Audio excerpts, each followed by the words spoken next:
نبی کریم صلی اللہ تعالیٰ علیہ وآلہ وسلم نے فرمایا، جو شخص رات کو بیدار ہو کر یہ دعا پڑھے، لا الہ الا اللہ وحدہ لا شریک لہ لہ الملک ولہ الحمد وہو علی کل شیء قدیر۔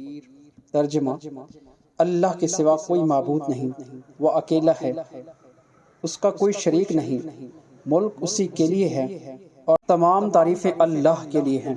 اللہ کی ذات پاک ہے، اللہ کے سوا کوئی معبود نہیں اور اللہ سب سے بڑا ہے۔ اللہ کی مدد کے بغیر نہ کسی کو گناہوں سے بچنے کی طاقت ہے اور نہ نیکی کرنے کی ہمت۔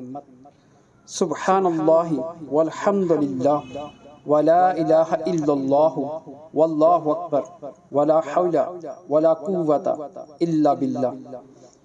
ترجمہ: اے اللہ میری مغفرت فرما، یا یہ کہا کہ کوئی دعا کرے تو اس کی دعا قبول ہوتی ہے، پھر اگر اس نے وضو کیا اور نماز پڑھی تو نماز بھی مقبول ہوتی ہے۔